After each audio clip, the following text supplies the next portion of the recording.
నమస్తే, welcome to Telugu రాజ్యం. నేను సిరి. ఇండిగో ఫ్లైట్స్ ఆగిపోవడం, నిలిచిపోవడం. సో మనం వింటూనే ఉన్నాం ఈ వార్తలు. అసలు ఏమైంది ఇండిగో ఫ్లైట్స్, అసలు ఎందుకు నిలిచిపోయాయి, దీని వెనకాల కారణం ఏంటి, అండ్ ప్యాసింజర్స్ ఎంత ఇబ్బంది పడుతున్నారు, వాళ్ళ లగేజ్, ఇలాంటివన్నీ చాలా వరకు మనకైతే క్వశ్చన్స్ ఉన్నాయి. సో అసలు ఇండిగో ఫ్లైట్స్ ఆగిపోవడానికి గల కారణాలు ఏంటి అనేది మనకు తెలియజేయడానికి మనతో పాటు ఉన్నారు ప్రముఖ సినీ క్రిటిక్ దాసరి విజ్ఞాన్ గారు. నమస్కారం సార్. నమస్తే సార్, ఇండిగో ఫ్లైట్స్ ఆగిపోయాయి. చాలామంది, కొంతమందికి అయితే ఇబ్బంది పడుతున్నారు, తెలియలేదు ఆ ఫ్లైట్స్ ఆగిపోయాయన్న సంగతి కూడా తెలియదు. 3-4 డేస్ నుంచి ఇదే నడుస్తుంది, వాళ్ళందరూ అట్లనే ఆగిపోయి ఉండిపోయారు. ఇప్పుడు అసలు ఎందుకు ఆగిపోయాయి అన్నది ఇప్పటివరకు కూడా ఒక క్లారిటీ సరిగా లేదు. అసలు ఏంటి, ఏం జరిగిందంటారు? ఏం లేదు, మా చిన్న ఇష్యూ, కాకపోతే అంత పెద్దగా అవుతుందని ఎవరు అనుకోవాలి, అన్ని కోట్ల నష్టం వస్తుందని కూడా ఎవరు అనుకోవాలి. Some times it happens, but మనం కూడా సడన్గా డిమానిటైజేషన్ అయినప్పుడు, లాక్డౌన్ అయినప్పుడు ఎలా ఇబ్బందులు పడ్డామో కొంచెం ఇంకా అంతమించి తప్పదు, అర్థం చేసుకోవాలి. అక్కడికి వెళ్ళి స్టాఫ్లని తిట్టడం, ఆ పిల్లలకి ఏం తెలుసు చెప్పు, వెళ్ళి అక్కడ నువ్వే కదా టికెట్ ఇచ్చింది, ఈనాడు రా ఇక్కడ రా మాట్లాడు, ఇవన్నీ చేస్తారు, వాళ్ళకు కూడా తెలియదు. అండ్ ఫ్లైట్ ఎగిరిద్దా లేదా కూడా తెలియదు నిజంగా చెప్పాలంటే. ఇప్పుడు ఏం జరిగింది, మన వీళ్ళకి పైలట్స్కి ప్రమాదాలు ఎక్కువ జరగకొద్దు. ఇప్పుడు దేశంలో అతిపెద్ద విమానయాన సంస్థ ఇండిగో, పోల్డ్ అంత స్టాఫ్ ఉంది, మనం వీళ్ళ భద్రత మీద కూడా దృష్టి పెట్టాలి అని చెప్పేసి వీళ్ళు అనుకున్నారు. అంటే ఇప్పుడు నెక్స్ట్ న్యూ ఇయర్ టైం గోవాకి బోల్డ్ అని ఫ్లైట్స్ వెళ్తాయి, అండ్ క్లైమేట్ కండిషన్స్ సరిగ్గా లేవు, మొత్తం తుఫాన్లు ఒకటి మీద ఒకటి వస్తున్నాయి. ఇన్ని ఉన్నప్పుడు కొంచెం మనకు ప్రయాణికుల భద్రత కూడా మనకు అవసరమని వీళ్ళు అనుకోవడం మంచి విషయం. దాంట్లో ఏముంది, పైలట్స్కి ఎక్కువసేపు నిద్ర అవసరం, రెస్ట్ అవసరం. వచ్చావా సరే ఈ ఫ్లైట్ పట్టుకెళ్ళు, వెళ్ళావా సరే మళ్ళీ నెక్స్ట్ ఫ్లైట్ వేసుకుని ఇటు రావడానికి. ఆర్టీసీ బస్ కాదు కదా, డిపో టు డిపో తిరగడానికి. సో అంతమంది ప్రాణాలు, సేఫ్టీ కూడా అవసరమే. క్రూ మెంబర్స్కి వీళ్ళందరికీ ఏం చేశారు, ఇప్పుడు 100 గంటలు నువ్వు చేసే పనిని 70 గంటలకి కుదించావు, వీళ్ళకి రెస్ట్ పెంచావు. వీళ్ళకి రెస్ట్ పెంచంటే మిగతా 30 గంటలు ఎవరో పని చేయాలి, నీకు వాళ్ళ టైంకి దొరకల. అలానే వచ్చిన ప్రతి ఒక్కరిని నువ్వు యాక్సెప్ట్ చేయలేవు, అంతే. ఇంతకుముందు ఏం అంటే పైలట్కి ఫర్ హవర్స్లో ఉంటుంది వాళ్ళ చెప్పుకునే తీరు, ఎన్ని సంవత్సరాలు పనిచేసామంటారు, ఎన్ని గంటలు పనిచేసామన్నట్టుగా ఉంటుంది. అట్లా వీళ్ళ ఏదో జరిగింది. నెక్స్ట్ ఎట్లా సవరిస్తున్నాం కదా, పనిలో పని ఇంకో 4-5 కొత్త రూల్స్ పెట్టుకుంటే ఎలా ఉంటుంది అని ఆలోచించారు అక్కడ మేనేజర్స్. తర్వాత ఇంక అన్ని సవరణలు చేశారు. ఇప్పుడు నువ్వు ఉన్నావమ్మా, నేను సింపుల్గా నీకు చెప్తున్నా ఊరికే సరదాగా, నువ్వు రోజు 7 గంటలకు రావాలి, రాత్రి 7 గంటల వరకు ఉండాలి, రోజు నాకు 50 వీడియోలు ఇవ్వాలి. ఒక్క వీడియో దగ్గర నీ శాలరీ 2,000 కట్ చేస్తా. నువ్వు 7:05కి వచ్చినా 5 నిమిషాలు లేట నీ శాలరీ 3,000 కట్ చేస్తా. లంచ్ 15 నిమిషాలే ఇస్తా, ఈ లోపల నువ్వు తినేసి రావాలి. టీలు కాఫీలు బ్రేక్లు ఏం లేవు. ఇప్పుడు నేను చెప్తే నీకు ఎట్లుంది, ఇరిటేటింగ్ ఉంది కదా. అలా ఇరిటేట్ చేశారని నేను అన్నట్లా, కాకపోతే ఎక్కడైనా సరే వాళ్ళకి కొన్ని డిమాండ్స్ పెట్టినప్పుడు వీళ్ళు దాన్ని సవరించే విషయంలో కొంచెం ఏదన్నా అటు ఇటు అయితే ఫస్ట్ నుంచి మానేస్తారు జీతాలు తీసుకొని. ఇక్కడ అదే చిన్న విషయం జరిగింది. ఇప్పుడు ఫస్ట్ నుంచి నువ్వు రావట్లేదు అంటే బోల్డ్ అని ట్రిప్స్ క్యాన్సిల్ అయిపోతాయి, వాళ్ళందరికీ సమాధానం చెప్పాలి. ఈలోపు ఇంకోటి అయిపోయింది, సర్వనాశనం. పైలట్స్ కూడా మాట్లాడుకుంటారు, వాళ్ళకు కూడా ఈ మధ్య అన్నీ డెవలప్ అయ్యాయి, అన్ని కంపెనీల హెచ్ఆర్లు మాట్లాడుకున్నట్టుగా పైలట్స్ కూడా మాట్లాడుకుంటారు. వాళ్ళేంటి, ఇప్పుడు ఇట్లాంటి సంక్షోభం వచ్చినప్పుడు ఫ్రీలాన్సర్స్గా ఎక్కువ మంది తీసుకుంటారు పర్ డే. అంటే ట్రిప్ రండి, ఈ ఒక ట్రిప్ చేసి రండి అని ఎంత అమౌంట్ ఇస్తారు. వాళ్ళు ఎక్కువ అడుగుతారు కాబట్టి, వీళ్ళు ఎక్కువ ఇవ్వాలి కాబట్టి వీళ్ళు ఏం చేస్తారు, వీళ్ళ దగ్గరే వసూలు చేస్తారు.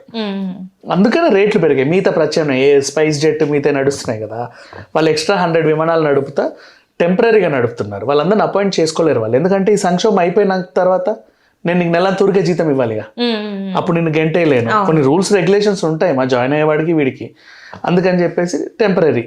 ఇట్లా ఒక గందరగోళం అయింది. ఇప్పుడు ఇండిగో 900 మందిని అపాయింట్ చేసుకోవాలి.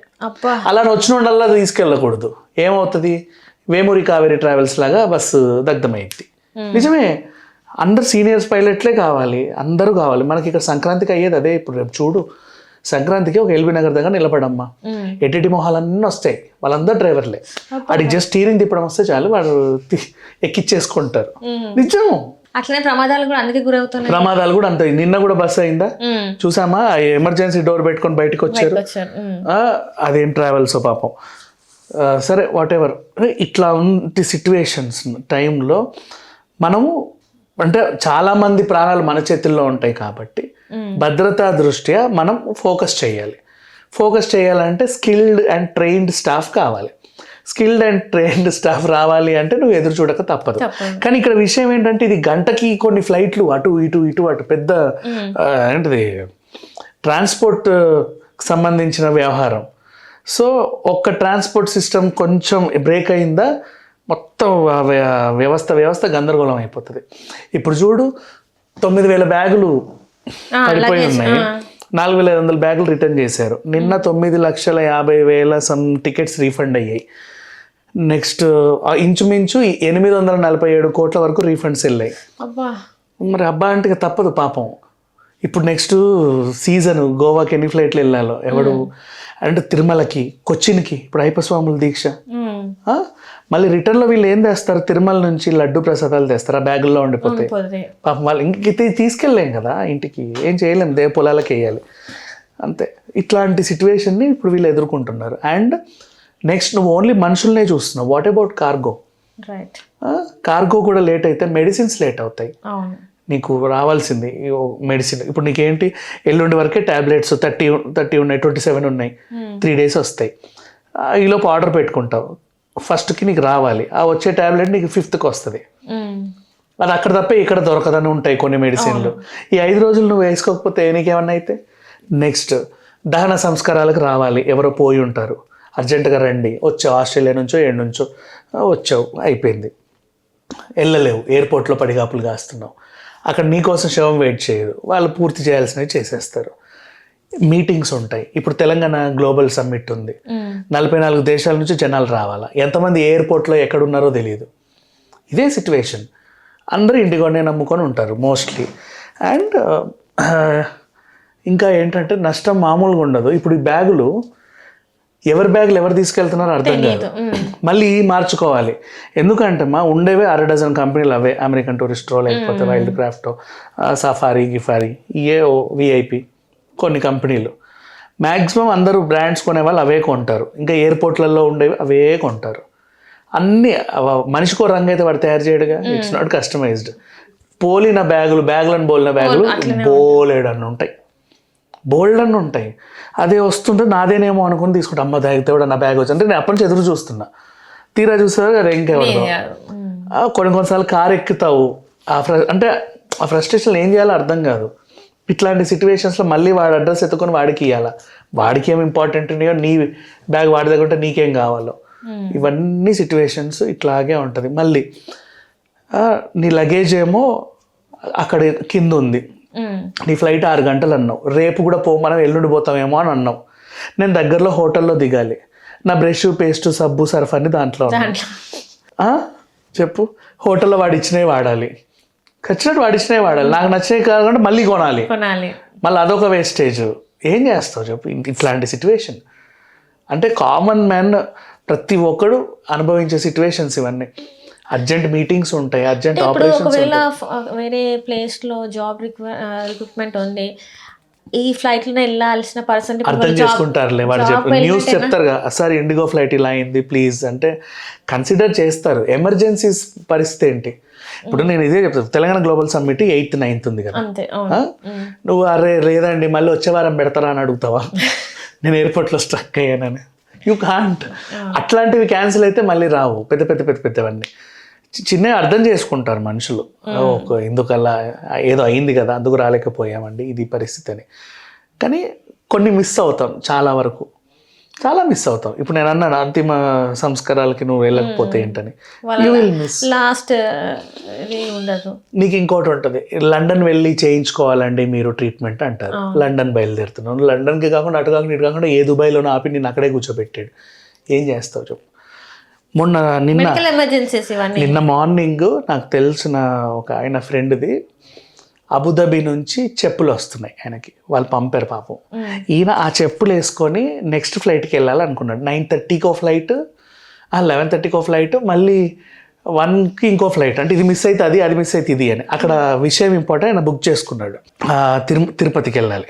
ఏం జరిగిందంటే 4:45కి ల్యాండ్ అవ్వాల్సిన అబుదాబి, 4:45కి నాకు చెప్పులు వస్తాయి ఎలా అంటే, నా డ్రైవర్ని పంపిస్తానండి అని నేను చెప్పాను. వీడు వెళ్ళాడు పాపం, 3 o'clockకి వెళ్ళి అక్కడ ఉన్నాడు ఎయిర్పోర్ట్లో. 4:45కి రావాల్సింది 8కి షెడ్యూల్ చూపిస్తుంది. అది కాస్త అటు తిరిగి ఇటు తిరిగి 9:45కో ఎప్పుడో 9:30కో వచ్చింది. వాడు అప్పుడు అవి తీసుకొని ఈయనకు ఫోన్ చేస్తే, లేదు అమ్మ వెళ్ళి నా సెక్యూరిటీ గార్డ్కి ఇచ్చి నేను వెళ్ళిపోతున్నాను అని వెళ్ళిపోయాడు పాపం. ఆయన అలా ప్లాన్ చేసుకున్నాడు పాపం. ఇట్లాంటి ప్లానింగ్స్ పోతాయిగా. చెప్పులు వస్తున్నాయి, అవి వేసుకొని నేను చక్కగా వెళ్ళాలి అనుకున్నా. అయితే నాకు ఇష్టం, ఆ ఇష్టాన్ని చంపుకున్నాం కదా. ఇట్లాంటి సిచ్యువేషన్స్ కూడా ఉంటాయి, బోల్డన్ని ఉంటాయి. అండ్ టైంకి గిఫ్ట్లు ఇవ్వాలనుకుంటారు కొంతమంది, సర్ప్రైజ్ చేయాలనుకుంటారు. ఆ ఎమోషన్స్ అన్నీ గాల్లో కలిసిపోతాయి. అండ్ ఏమైనా ఎక్స్పైరీ అయ్యే ప్రోడక్ట్స్ ఉంటే అందులోనే కుళ్ళిపోతాయి. ఏదైనా సరే నువ్వు దాన్నిటికీ ఇక ప్రిపేర్ అయ్యి ఉండాలి. సంథింగ్ సడన్గా ఇల్లు కూలిపోతే ఏం చేస్తాం, ఇంకంతే ఏం చేస్తాం. సడన్గా వరద వస్తే ఏం చేస్తాం, అంతే. ఇది అట్లాంటి సిచ్యువేషన్ ఇది. సో ఏం చేయలేం. సరే మేము బతుకున్నాం కదా చాలే అన్న తృప్తితో ముందుకు వెళ్ళిపోవాలి. Right sir, right, thank you so much. Hello, Telugu రాజ్యం ఛానల్ చూస్తున్నారా? సామాజిక రాజకీయ జీవన చిత్రణే తెలుగు రాజ్యం. అతిశయోక్తులు అసత్యాలు ఉండవు. రాజకీయ కోణం కాదు, ప్రజా కోణమే కొలబద్ద. తెలుగు రాజ్యం వీక్షణ మీ ఉత్తమ అభిరుచికి నిదర్శనం.